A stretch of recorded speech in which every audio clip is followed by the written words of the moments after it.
Alors, il y a quand même un sujet aussi duquel je voulais vous parler, c'est cette notion de ces divorces qui sont aujourd'hui chose commune, presque même. Il y a des couples qui n'auront jamais divorcé, mais on sent bien qu'ils ne sont plus ensemble, ils sont juste à une même adresse, il y a parfois un même nom sur la sonnette, il y a un territoire bien précis. Je l'ai vu et vécu des tas de fois en tant qu'entrepreneur quand j'allais chez les gens et que je réalisais des travaux de longue durée. On a directement tout qui se dévoile à ce moment-là. On peut cacher les choses une semaine, mais pas bien plus. Et au niveau des enfants, c'est toujours une grande problématique. Quand ils sont petits, on va les utiliser pour décharger sur soi, pour faire croire que l'autre est dans la déraison, etc., que c'est lui qui est en faute, parce que c'est toujours mieux de ne pas s'avouer qu'on est juste là dans une mésentente, et puis c'est tout, mais qu'on a aimé, et puis voilà. C'est surtout ça qu'il faudrait se dire. Mais non, on va se servir des enfants pour qu'ils puissent venir un petit peu informer l'autre. L'autre sera jaloux peut-être de la séparation, en disant pas mais finalement on est con de se séparer, on aurait dû rester ensemble.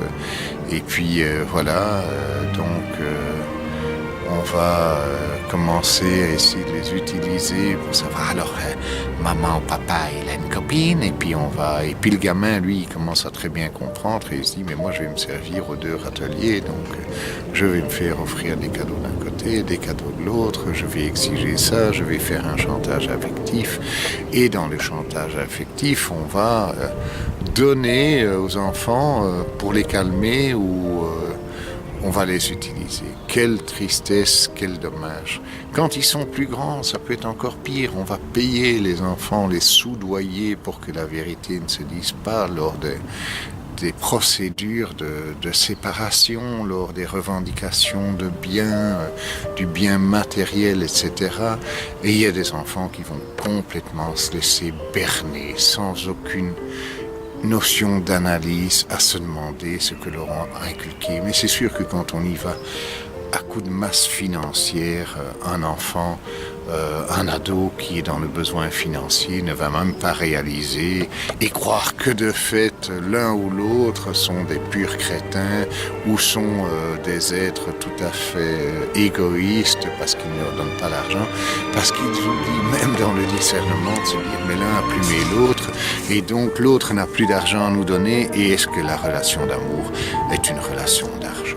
Franchement, c'est déjà évoqué parfois une maturité qui n'arrive plus à se mettre à jour et on est toujours dans une tristesse. Il faut quand même qu'on commence par un critère tout à fait basique sur la notion de la séparation.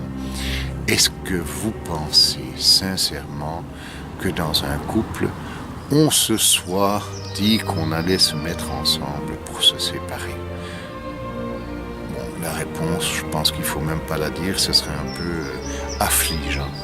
Mais au niveau des gamins, bien voilà, moi j'ai vu dans des cas que la manipulation peut être tellement grande que le gamin vous dira « Je n'ai jamais eu quoi que ce soit comme relation avec mon père ou ma mère, ils n'ont jamais rien fait pour moi et tout », alors qu'on sait très bien que c'est tout l'inverse. Mais que ce n'est que dans le but que l'autre puisse tirer un parti, même aller faire témoigner des enfants mineurs, etc., pour essayer, et avec des combines qui sont permanentes et de malversation, que c'est dommage. Mais ces enfants, je crois qu'ils sont toujours attendus de chaque côté par les parents, qu'ils ont toujours une part d'amour, et peut-être même que le silence d'un des deux est une sorte de ne pas vouloir mettre d'huile sur le feu, de leur laisser un discernement, de leur laisser le temps de la maturité pour qu'ils comprennent peut-être ou qu'ils ouvrent les yeux. Parce que autrement, le conflit deviendrait tellement envenimé que ce serait dans le désavantage des enfants et on n'a pas à les prendre en otage dans ces conditions-là. En tout cas, il y a des systèmes où c'est comme ça et je pense que ces enfants doivent pouvoir l'entendre aussi et faire leur part des choses. Mais je dis bien, quand on est Matraquer, ça fait comprendre aussi que des gens en quelques mois peuvent complètement changer de façon inimaginable. Hein. Ça dépasse toute limite d'entendement. On se dit mais le bonhomme il est complètement détraqué de dire affirmer des situations pareilles. Pourtant je peux vous dire qu'elles existent, elles sont nombreuses et voilà. Je crois que de toute façon, le rôle des enfants n'est pas de prendre parti pour l'un ou pour l'autre. Et s'ils prennent déjà parti pour l'un ou pour l'autre, c'est qu'ils sont formatés. Ça, il faudrait qu'ils le retiennent et peut-être qu'ils aient l'honneur propre et l'amour propre dans le bon sens du terme de dire « mais merde, je suis en train de me faire tout à fait influencer.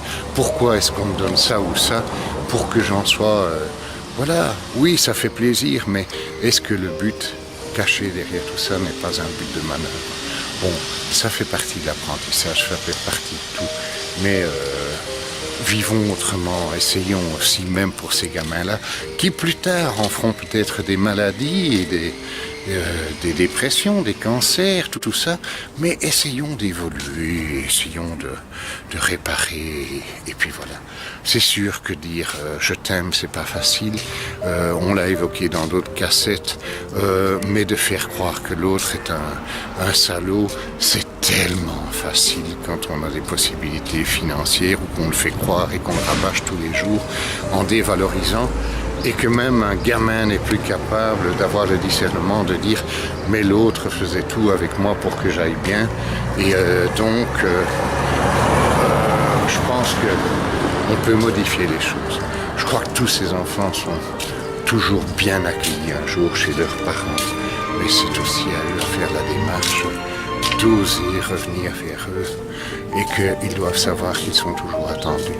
En tout cas, c'est le reflet de toutes les rencontres que j'ai pu avoir avec des parents qui étaient un petit peu dans cette difficulté de vie, de passage de vie. Et donc le divorce est toujours compliqué, tant pour l'un que pour l'autre. Mais arrêtons un petit peu de vouloir jeter sur l'autre la culpabilité. Ça n'a pas d'importance, tout ça. C'est un fait, c'est une séparation, c'est une tristesse. Eh bien voilà, c'est pas ce qu'on avait prévu au départ, mais il vaut mieux peut-être vivre séparément, mais laisser la place aux enfants au milieu de tout ça, aux petits-enfants aussi, que tout ça puisse fonctionner correctement et pas venir avec des cahiers de revendications bêtes et idiots. Allons, changeons de sujet. À plus!